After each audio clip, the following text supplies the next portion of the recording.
my first FiLiA conference, so I'm just like, I don't know what I expected. It's been fab so far, and I'm feeling quite energised. So we're going to start with a short film. The film is written, it's a monologue written and performed by an actor called Sinead Brady, and it's based on the stories that women shared with us when we're doing our research project. We wanted to bring the women with us today, because sometimes when we do these academic presentations, they can be quite dry and the women can be kind of invisible.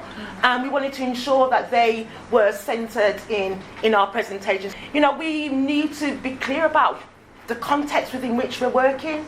We need people to keep repeating some of the inequities around our criminal justice system and what happens when women go through the criminal justice system. So we're going to ground our work in the context of what's really happening today.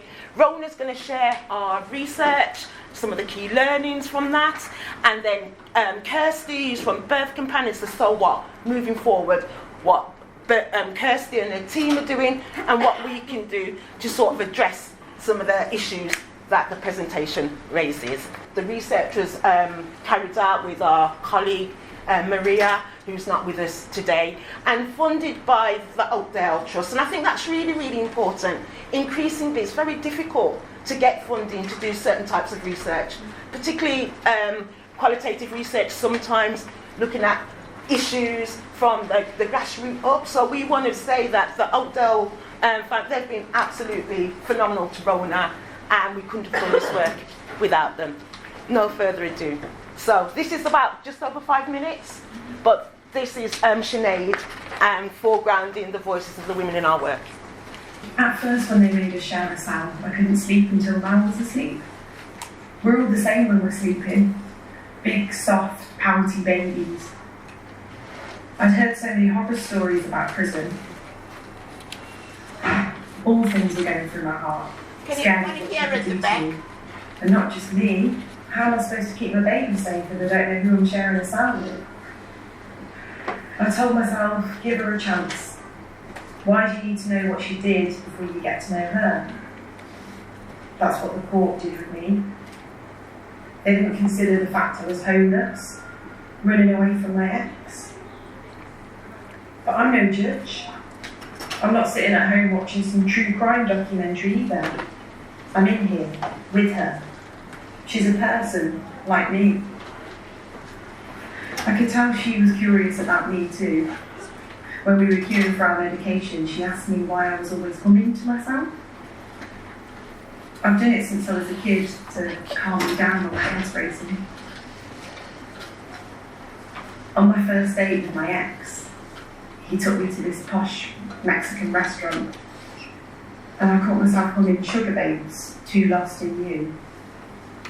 I stared down at the salsa, mortified, and then he started humming it back, passionately. I felt like he really saw me. After a few months, he hated the sound of my voice. I couldn't breathe without making him angry. Them singers were my lifeline. Any woman with a massive voice singing from her soul.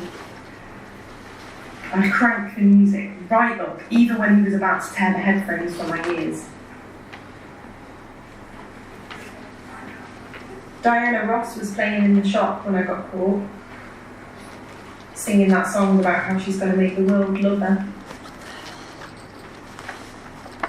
I've been wearing the same clothes since I ran away from my ex. He made me say some proper messed up stuff to my mum and my sister. I had no one, nowhere to go. The hostel was just as bad as the streets, full of men off their heads.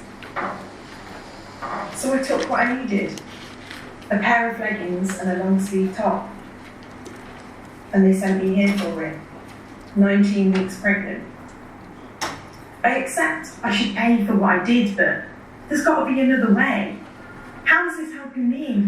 Or my baby? It's not my baby's fault. I was desperate. But I didn't hurt anyone. I'm not a threat to people. So many of the women in here are blocking out their trauma by taking drugs, self-harming, fighting. Mel got in a fight the other day, and then afterwards she was taking out all of the pain on me, snapping at every noise I made until I just lay on the bed, lifeless. Most days I feel invisible, ignored, unimportant. I used to bury those feelings with drink and drugs, but then my health got so bad. Not that it's much better here. Even though I'm pregnant, I get the same food spend limit as other women. Mel sneaks me food when she can. I know she felt bad after her fight because that night she bought me extra chips. I'm a new mother. There's so much I don't know. I haven't been allowed a single scan picture. Out there, new mums are dishing them out to the whole family, and I, the mother, can't have one single picture of what's growing inside my body. I've been begging for a softer mattress for weeks. Nothing. The midwives try their best, but they're not on shift 24/7, so my pain just gets ignored. The staff have said, if there's no beds available on the mother and baby unit, my baby could be taken from me. That makes me scared to bond. But I'm the only one that can give my baby a chance. After I ate the chips, I was lying on my side trying to remember my last scan. My baby started waving, properly waving. Mel saw me grinning to myself and asked me what was so funny. I told her and she said, "You won't be able to keep the baby safe." "Of course I will," I said. Then she told me she gave up her son voluntarily because she knew she couldn't protect him from his dad. I know it's going to be hard when I get out. I'm not stupid. I'm far from my family and far from my city, but I can do it. I can see us, me and my little one, in my city, in our home. I just want my baby to have the best possible start in life. Is that too much to ask?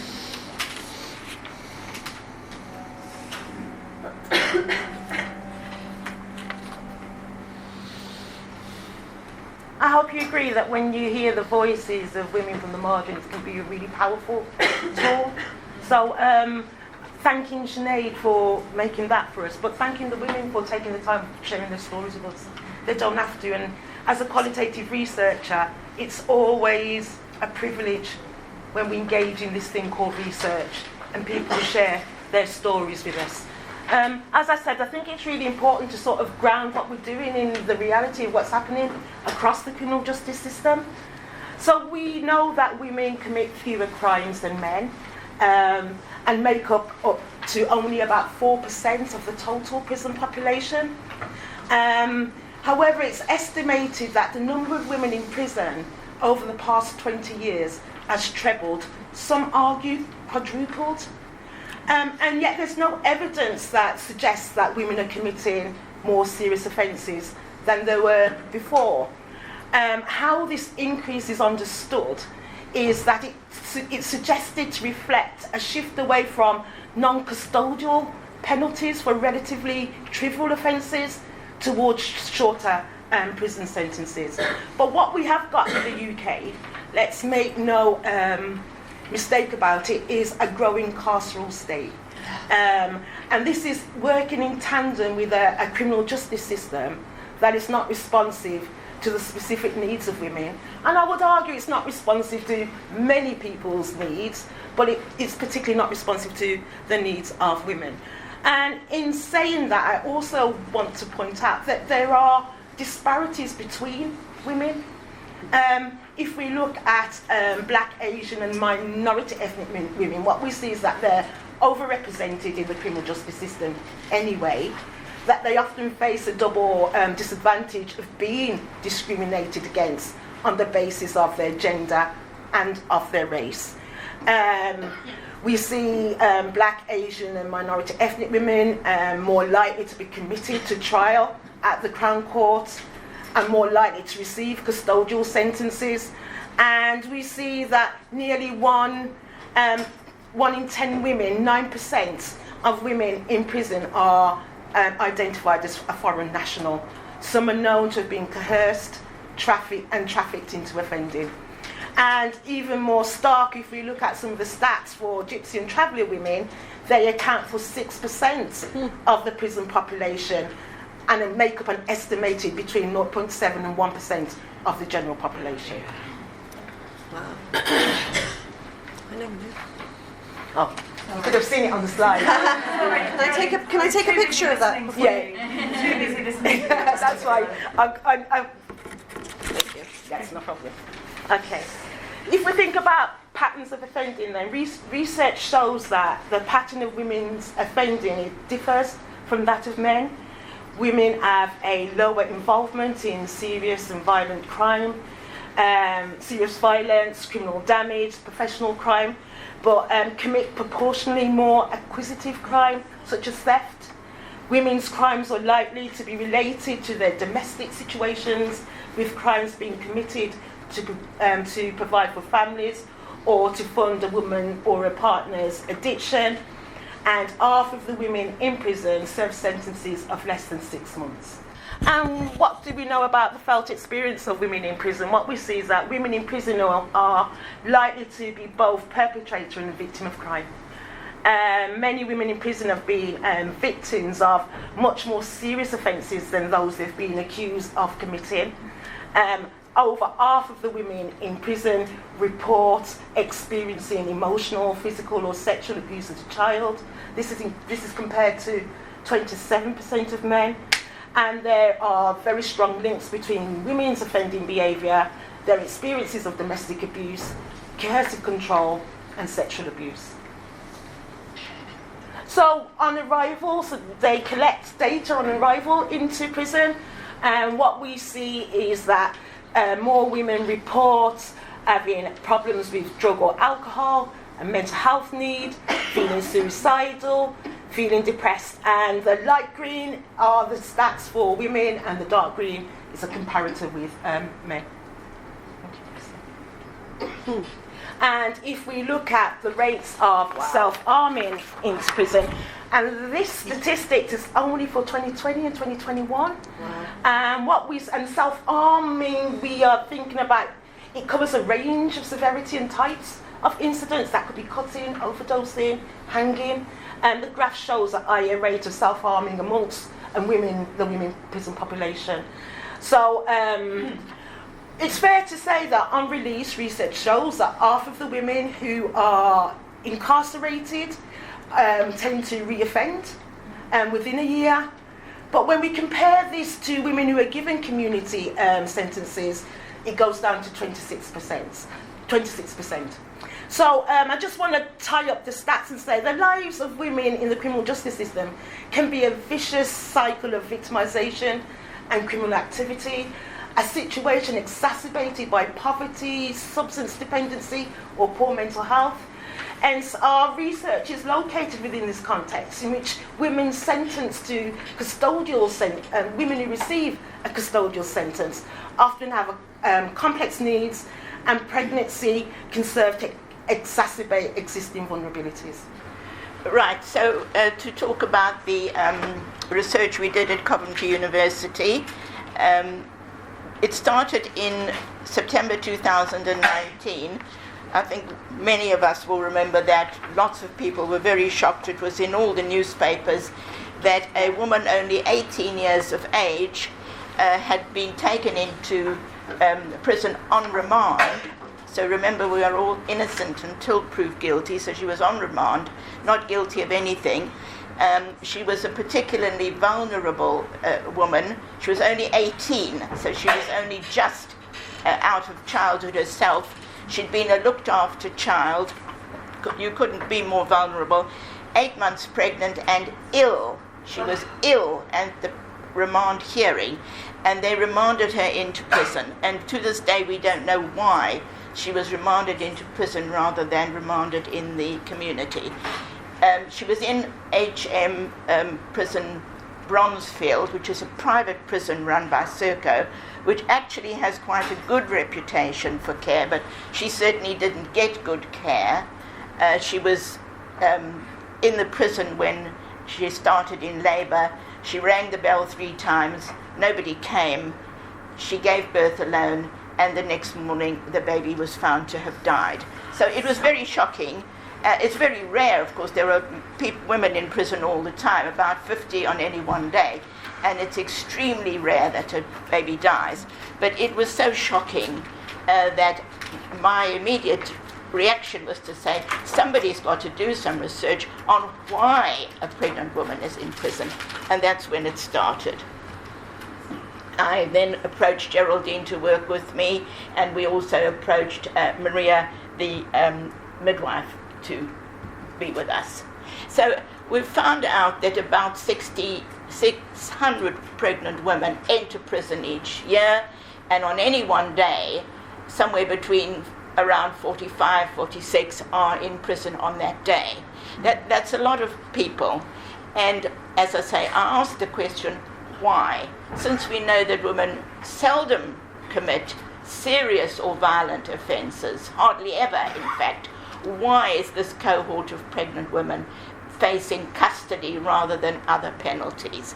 Many inquiries were set up after that horrifying event at Bronzefield, but none of them seemed to be asking why Ms. A was in prison in the first place. They were asking what happened, why didn't she get proper care, what was going on in the prison. They weren't asking why was she in prison.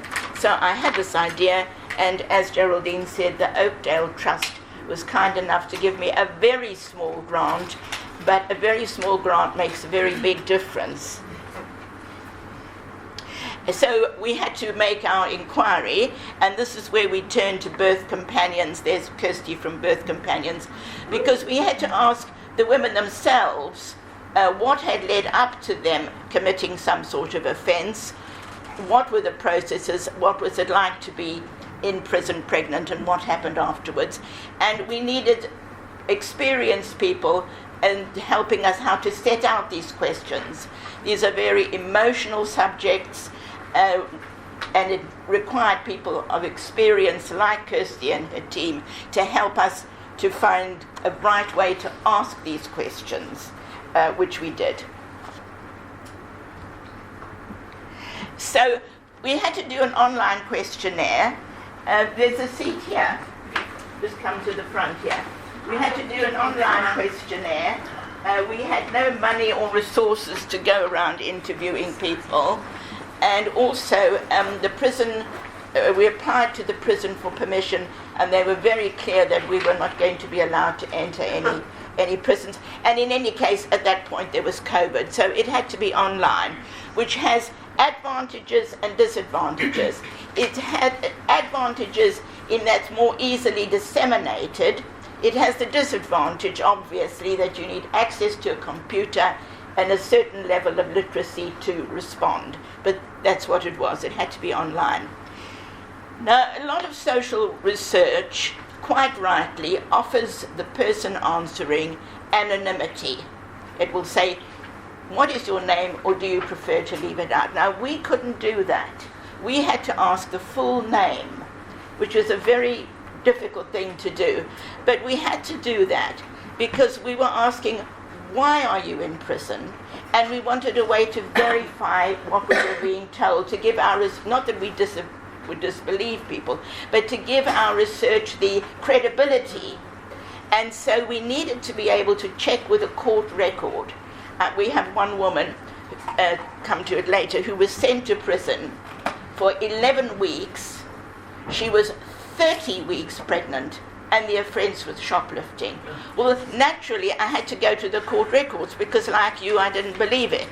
So that's why we needed the full name before we could publish our report saying this is what is happening. So we wanted the full name, the alleged offence if it was on remand or the offence, and we wanted them to tell us something about the processes.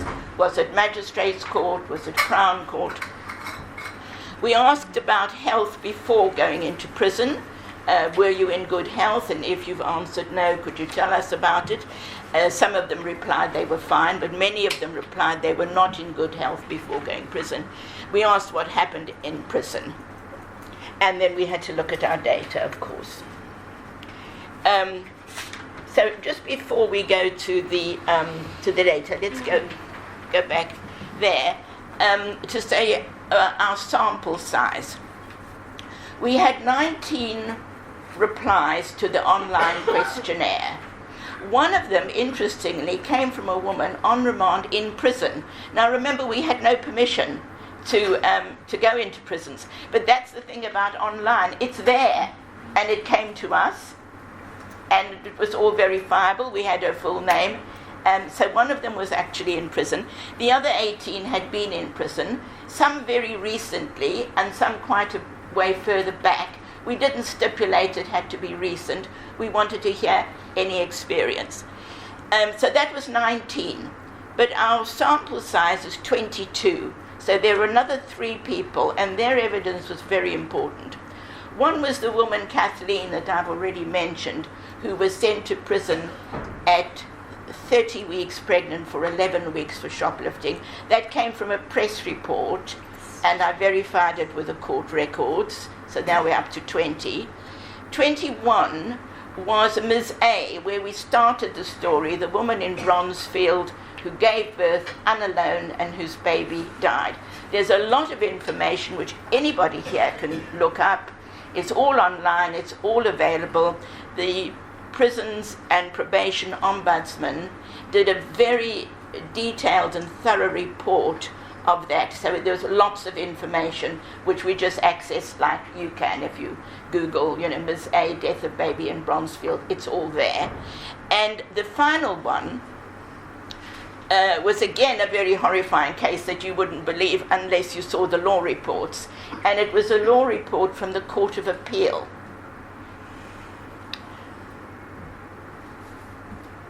So what were the reasons? Why were these 22 women in prison while they were pregnant?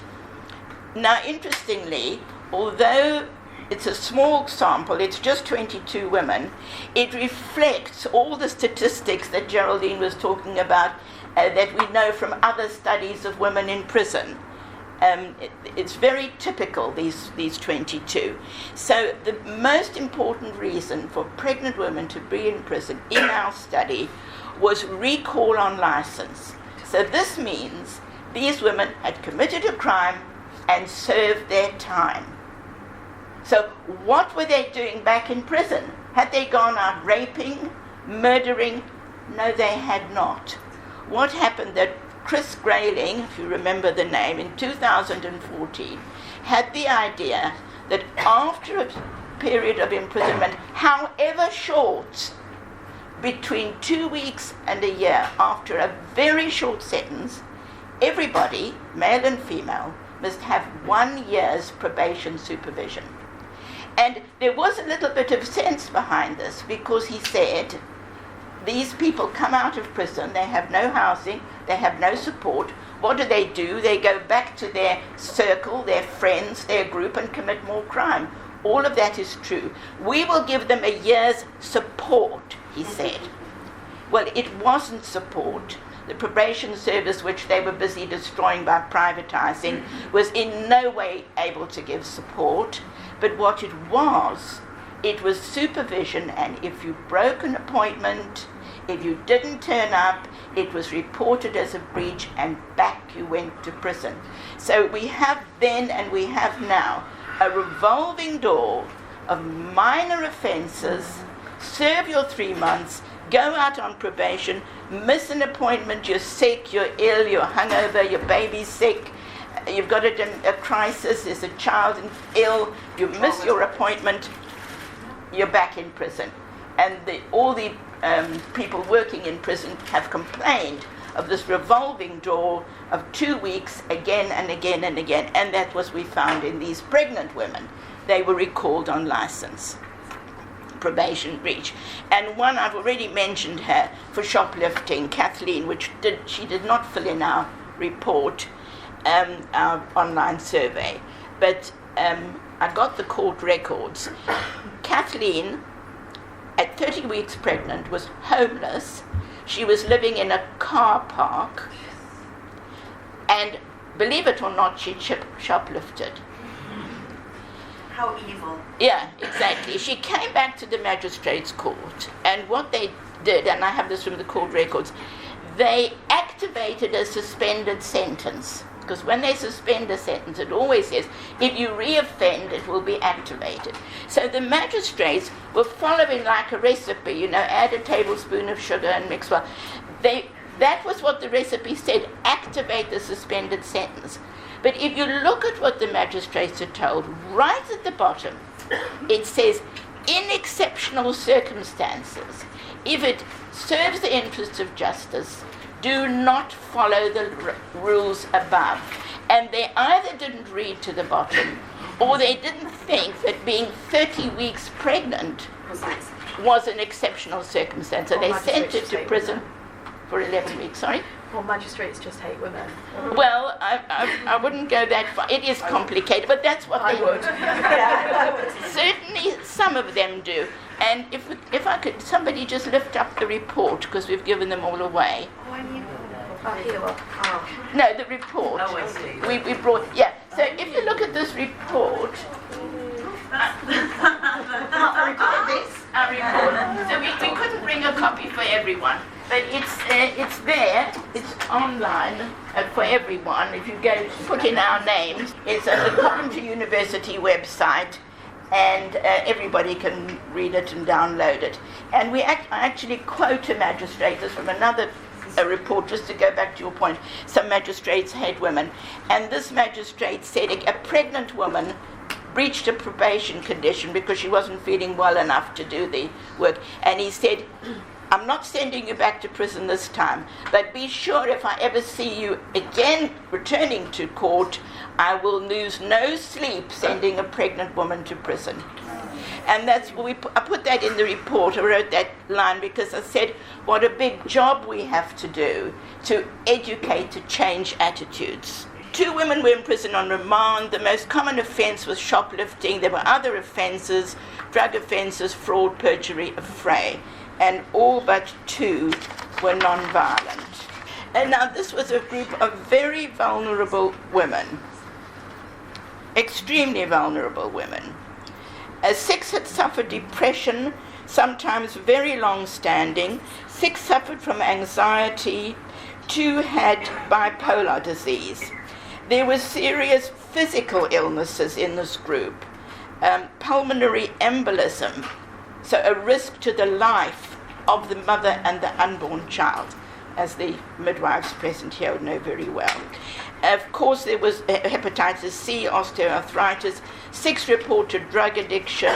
3 had been homeless for long periods, and 4 reported being the victims of domestic abuse. And this all fits into everything we know about women in prison. And I'll just give you the one example here, which is the case where, again, not our online survey. Asia is her name. She did not didn't fill in the report. This is a case from the Court of Appeal. Asia B was Algerian. She came on a student visa, and she was raped in this country. Again, what Geraldine said, victims of a far more serious offence. And she gave evidence in court that she felt she could not return to Algeria because there's such a stigma against women who have been raped. So she overstayed her welcome. A terrible, horrific, horrible, violent crime. No. She overstayed her welcome, and she used a document which was not the correct, proper legal document to obtain work. So she'd used a false document. That is a crime. When she came before the court for using a false document, she'd married a British citizen, she'd got a good job, she was paying taxes, she was working, and she was 8 months pregnant. and had suffered a pulmonary embolism. So if anything screamed at the court, suspend the sentence. She's not violent. She's not dangerous. She's very ill. You could be sentencing that baby to death. It was all of those circumstances and a very good solicitor defending her. And the Crown Court said, looked against penalties, use a false document. It is quite a serious crime. It must be a custodial sentence. And they sentenced her for 6 months. So what that lawyer did was that he immediately, that day, lodged an appeal with the Court of Appeal. And it was an emergency hearing. No wonder she's in there having had a pulmonary embolism. And she continued to be ill in prison. The Court of Appeal heard it 2 weeks later. So she's now 8.5 months pregnant and ill. And the Court of Appeal said the Crown Court should have suspended the sentence. Yeah. You know, common sense at very high level. But we all are asking, why did the Crown Court say non-violent offence? That's what suspended sentences are for. So we need a change of approach. We need a new approach. Sentences can be deferred. There's a special branch of the law called deferred sentences. They can be deferred for 6 months, and these are not very widely used, and they should be more widely used for everybody, for men and women. What the court hears in a case of deferred sentences, they hear something that's going to change in the defendant's life, and it often is a university course, a training, a job offer, and they say, we're not sending you to prison. If you do that take this change, come back in 6 months and we will look again. So it's a perfect thing. The only thing is the law needs to be tweaked, because 6 months is not relevant to pregnancy. It needs to be changed to, let's say, 18 months. Have the baby safely, look after your newborn, and come back to the court and say that things have changed. So that's the perfect thing to do. The other thing, of course, is to suspend a sentence. Any sentence can be suspended between 2 weeks and 24 months. And the vast majority of these people are on short sentences. So there should be, there's 600 women who come into prison every year. It could be reduced to 2 or 3 if we look at sentences over 24 months.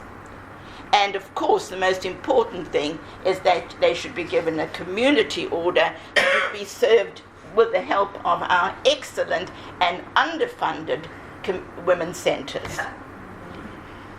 And finally, on what we should do, we should support the non-punitive options, such as Trevi, which runs Jasmine's Mother's Recovery, which is a most marvellous place where women who've been addicted and have committed minor crime to support their habit go, they're pregnant or they've had a newborn. It works on peer support, which is very skilled and very powerful. I went there to see it, and it's not a prison. It's a caring and, I would say, a loving atmosphere, and it works. So we found out that other countries do not imprison pregnant women. There are 11 countries with a total population of about 646 million who do not imprison pregnant women. And in the report, there's the list: Russia, Ukraine, Georgia, Armenia, Brazil, Peru, Mexico, Colombia, Costa Rica, Nicaragua, Ecuador. We haven't got time to speculate why those particular countries, but I think some things. In our nearer neighbours, Italy and Portugal have legislated to protect pregnant women, which is quite a step forward. If we'd had legislation like that, maybe Asia would not have gone to prison at 8.5 months for using a false document. So, coming to the end, we should not imprison pregnant women. No court should endanger the life of an unborn child. We should use probation, suspended sentences, deferred sentences instead. We should create more non-punitive facilities like Jasmine, which is in Plymouth. So I thank you very much for listening.